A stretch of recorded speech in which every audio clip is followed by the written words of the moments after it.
Eu estava aqui olhando os desenhos que Tito e Caio fizeram e dá para perceber que eles estão entendendo bem a representação em corte. Já sabem representar o corte total nas diversas vistas e os diversos cortes num único modelo. Agora, tem uma coisa que eu tenho certeza de que eles não sabem ainda. Como imaginar um corte em peças cujos elementos internos estejam fora de alinhamento? O quê? Você também não sabe? Não tem ideia do que estou falando? Não se preocupe. Esse é o assunto da nossa teleaula de hoje. Na teleaula de hoje, você vai ver o tipo de corte usado para mostrar elementos internos de uma peça que estão fora de alinhamento e as várias possibilidades desse corte. Com esse modelo, você vai entender melhor o assunto da nossa teleaula de hoje. Agora, quanto você quer apostar que daqui a pouquinho entra o Tito correndo por aí? Quer ver só? 1, 2... E aí, Silva? Tudo bem? Que história é essa de modelos que precisam de diferentes cortes? O Caio saiu daqui me dizendo que não tem a menor ideia de como representar esses cortes no desenho. É esse aí? É, dá só uma olhada nele. Não parece diferente dos outros modelos que a gente tem visto por aqui. Isso porque você não olhou direito, não prestou atenção. Vai?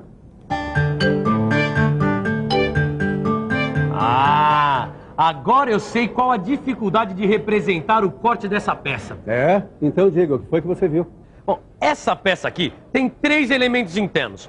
Um furo retangular e 2 furos redondos. O problema é que os furos redondos não estão alinhados com o furo retangular. Então como você imaginaria um corte nessa peça? Vamos pensar um pouco? Vamos pensar um pouco. Bom, eu já sei como fazer um plano de corte longitudinal vertical. Então eu vou imaginar a peça com esse plano de corte atravessando o furo retangular. Agora vamos ver como fica a representação ortográfica. Dá só uma olhada nisso. A peça foi imaginada em corte por um plano que deixou visível o furo retangular, mas não dá para ver os furos redondos. Já sei. Vou passar o plano de corte longitudinal paralelo ao anterior, de forma que ele passe pelos furos redondos. Agora vamos ver a representação ortográfica.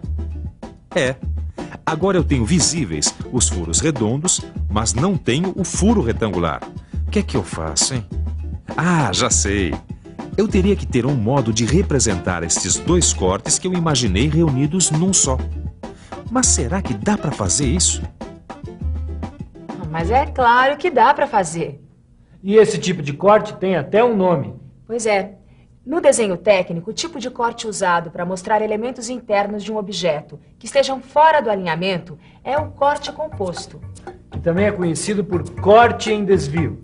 Pois é, mas você sabe que eu tenho um lema, né? Que é melhor mostrar do que falar. Então dá só uma olhada nessa peça. Ela tá bem grande, dá para você ver direitinho o que a gente está querendo dizer. Você está vendo o corte? Olha só porque o corte composto permite analisar todos os elementos internos desse modelo.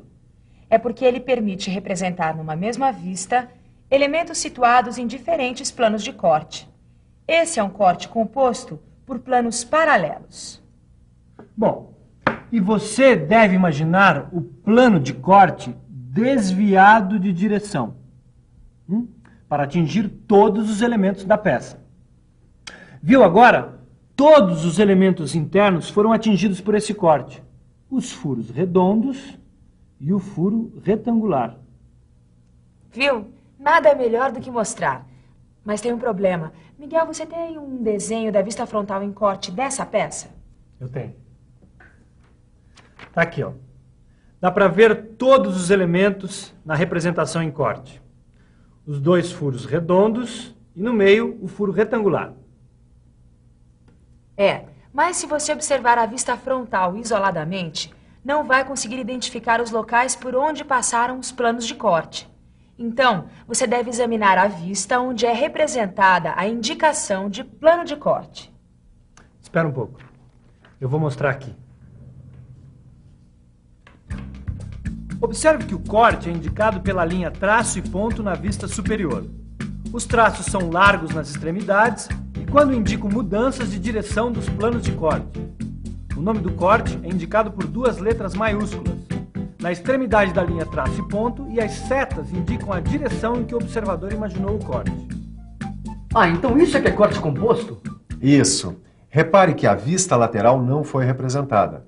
Muitas vezes você vai encontrar situações onde apenas 2 vistas são suficientes para representar as peças ou modelos. Agora repare aqui.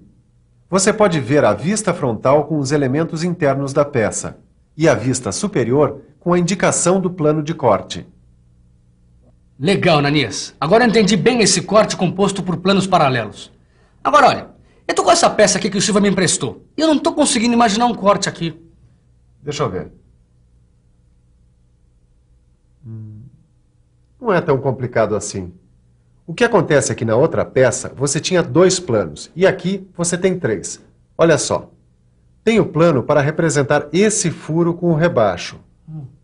Um para representar o furo passante e um outro para representar o rasgo arredondado. E como é que eu faço para imaginar um corte com 3 planos? É simples. O plano de corte tem que se desviar mais de uma vez para atingir todos os elementos que interessa mostrar. Veja, na vista superior pode-se ver claramente a indicação do plano de corte AA. Ele passa pelo furo rebaixado, vai até o furo passante e depois até o rasgo arredondado. Agora dá só uma olhadinha na vista frontal. O que é que você vê? Todos os elementos estão visíveis, embora estejam em diferentes planos, como se vê indicado na vista superior. Quer dizer então que o corte pode ser composto por mais de 2 planos de corte paralelos? Exatamente. Ah, agora eu tô por dentro dessa história de corte composto. Amanhã o Silva não vai acreditar. Aí é que você se engana. Como? Tem mais? Dá uma olhada nessa peça. É uma flange. Como você pode imaginar um corte nessa flange para mostrar todos os elementos internos? Essa tá difícil. Tem 3 furos passantes. Bom, acho que não dá para imaginar um corte composto por planos paralelos, não.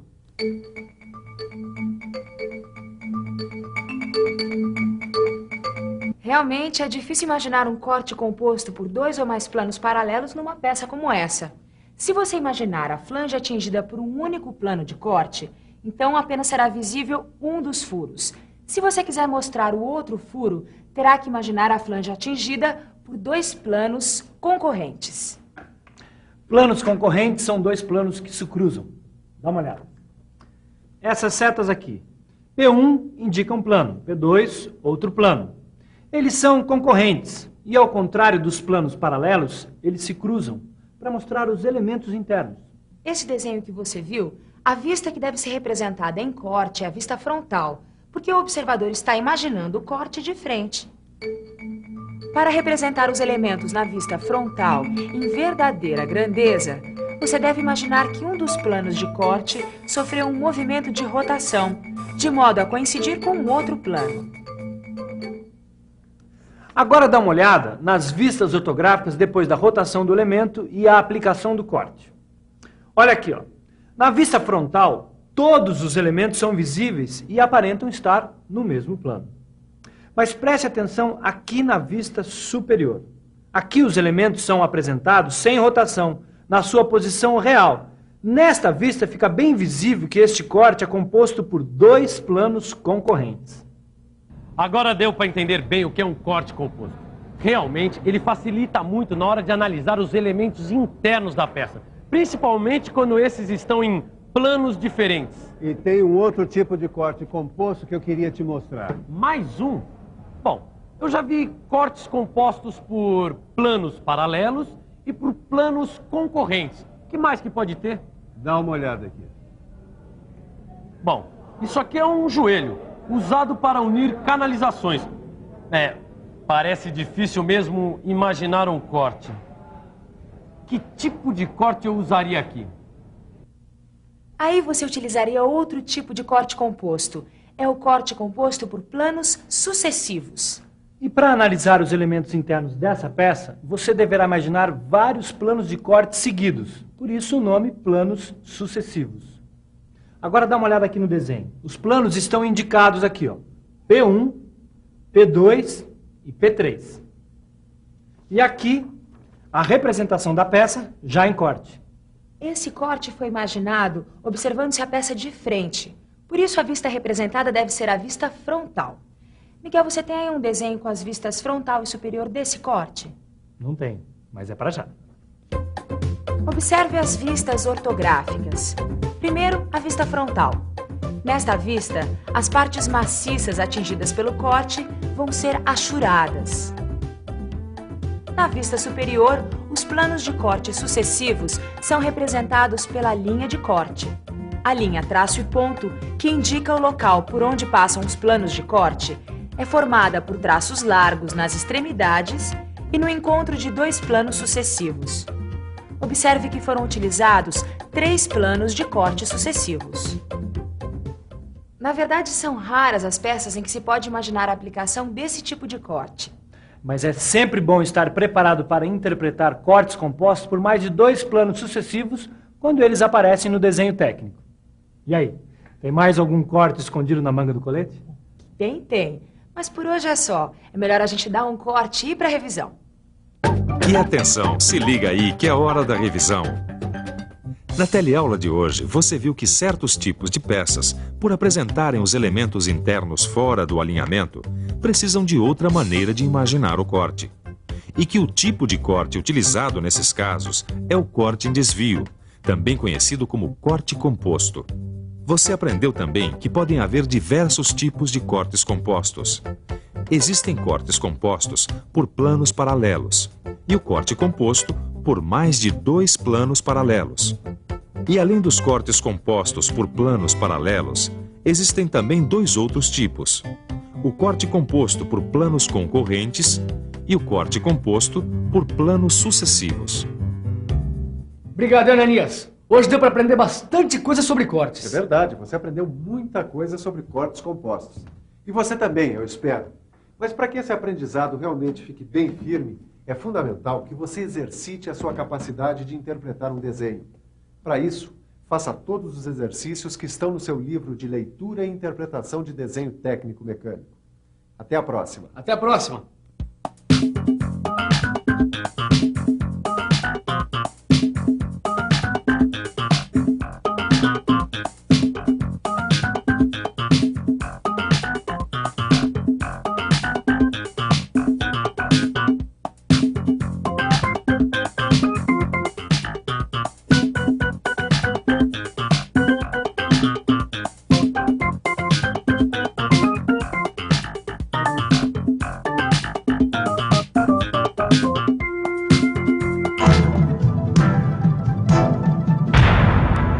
Telecurso 2000, um programa de educação do Sistema Fiesp e da Fundação Roberto Marinho.